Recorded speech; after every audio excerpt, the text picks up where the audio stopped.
Hello and welcome to Karen's class. Today I'll just be taking you through a rundown of some grammatical mistakes that students tend to make on their SAT, GED, AP Lang exams, and so on, and just in general whenever there's some essay writing to be done.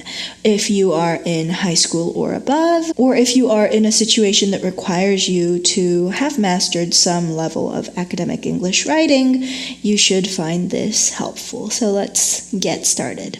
So let's go ahead and look at 2 grammar mistakes you should never make for your SAT, GED, AP Language, IB English, or IGCSE exams. And also in general, if you are a writer of essays for various classes or exams, these are some traps that you should avoid falling into. Sentence fragments and run-on sentences. Let's look at these 2 example sentences. There's something off about them. Can you tell what's wrong with these sentences?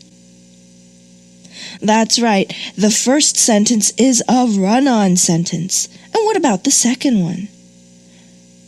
That's right. The second sentence is a sentence fragment. So let's look deeper into these sentence fragments. What are some other sentence fragments that we can see, and what can we do to fix them? Examples of sentence fragments are errors like, when Sandra put the fork in the microwave. Considering that energy drinks stunt your growth, and Mr. Sullivan, who is obsessed with compulsively washing his hands 59 times a day. Okay, so what do we do with these half-baked sentences? They're not really full sentences on their own. What exactly are you trying to say about Sandra putting the fork in the microwave? What happened after that? What are you trying to say about energy drinks stunting your growth? What is that consideration going to amount to? Who is doing the considering? If we fix the first sentence, we would have something like, when Sandra put the fork in the microwave, it exploded into smithereens. So you see, you definitely need some kind of clause to back it up. You would want the sentence to be completed. So, when Sandra put the fork in the microwave, it exploded into smithereens. You shouldn't put metal objects in microwaves. How would we fix the second sentence? Considering that energy drinks stunt your growth, you probably shouldn't drink more than 3 cans of Red Bull a day. And then the third sentence, Mr. Sullivan, who is obsessed with compulsively washing his hands 59 times a day, has been receiving therapy for his OCD. So you see how this would actually turn those sentence fragments into full-on sentences. So how would you fix the sentence fragment? This is the first way to do it. You add a subject or a verb to complete the thought. If you have a sentence fragment like, for example, wondered about the people who were forced out of Chagos, you would want to actually add a subject. Like, neighboring islanders, you would want to specify. And then if you have another sentence fragment like, for example, perhaps were left abandoned on empty atolls to starve to death, who were perhaps left abandoned? That's right, you would want to have, at the very least, some kind of pronoun or some kind of noun mentioning who exactly we're talking about here, because the subject was missing. Let's go on to the second way of fixing this very common mistake that students often make. The second way to fix the sentence fragment is to attach the fragment to the sentence before or after it, if it makes sense to. For example, if you have a question like, by the military? It makes no sense. What are you saying that the military did? Who are you saying the military did what to? So if we add this to the previous sentence that we just looked at, we get a sentence that is more complete, that is a more complete thought. Like, for example, did the military leave the Chagosians on empty atolls to starve to death? We see that the subject is actually present in this particular edit.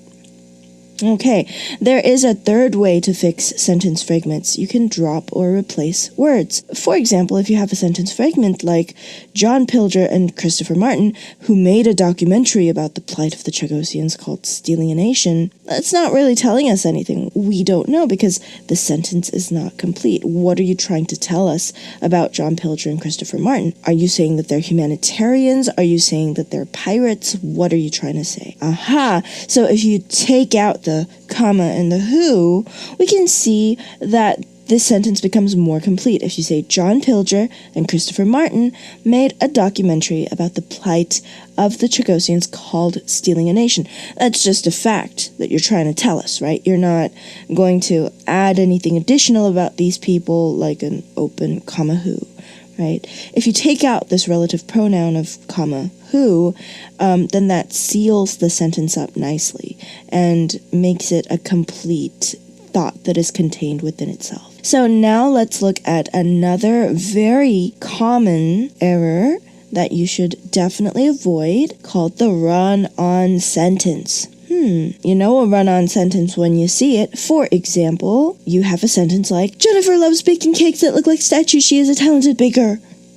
Oh my goodness, what a mouthful of a sentence. And then, he is lactose intolerant. He loves ice cream. And you were supposed to study. You didn't. You got bad grades. Oh my goodness. You can tell why these sentences are called run-on sentences. They run on, and you don't know where you're supposed to draw your breath, where you're supposed to pause for emphasis. You cannot really tell with these things, can you? Now, how would you edit these? All you need is to break it up into different sentences. Jennifer loves baking cakes that look like statues. And then you have a period.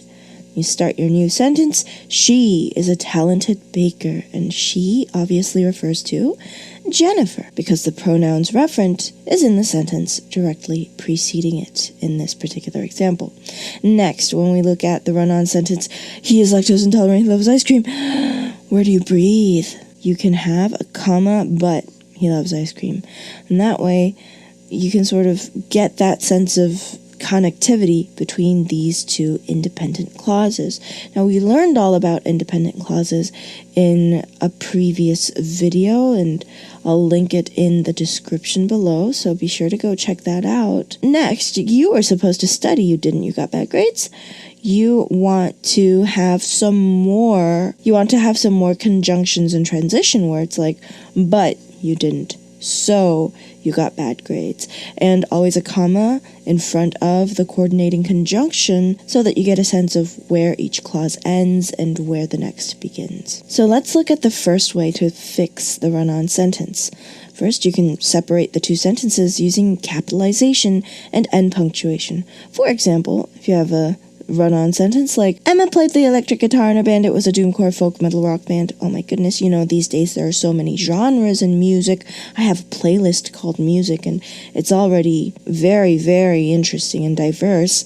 But so doomcore folk metal, for example, is a legitimate rock genre. And when you have a genre like this, where each word is just an adjective, it can be even more important to differentiate between clauses, where each clause begins, where each clause ends, that kind of thing. You would want to fix it by, in this case, using capitalization, using end punctuation as in periods or exclamation marks, if necessary, and separating the two independent clauses into different sentences. Emma played the electric guitar in her band, period, it was a doomcore folk metal band.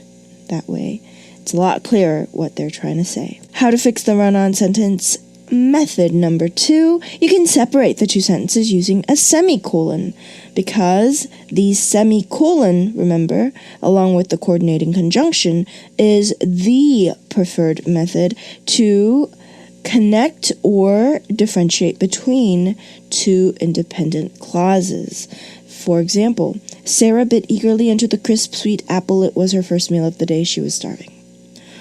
Okay, the meaning comes across. And in some cases, like for example, James Joyce's Ulysses, you have authors that use their poetic license to its max and just sort of run on and on with this in a stream of consciousness type of situation. It's not good form, however, and when these authors of literary works utilize the run-on sentence deliberately, they are doing so because they know the rules of orthography. They know that the run-on sentence is something that breaks the rules of orthography. They have very specific purpose in mind that they want to achieve with this. When you are preparing for tests like the AP language exam, as opposed to the AP literature exam, which is a different beast, or when you're preparing for something like the GED, say, or the GRE even, or the SAT, you're not going to have to use run-on sentences at all. So, in fact, these are errors that you should definitely avoid.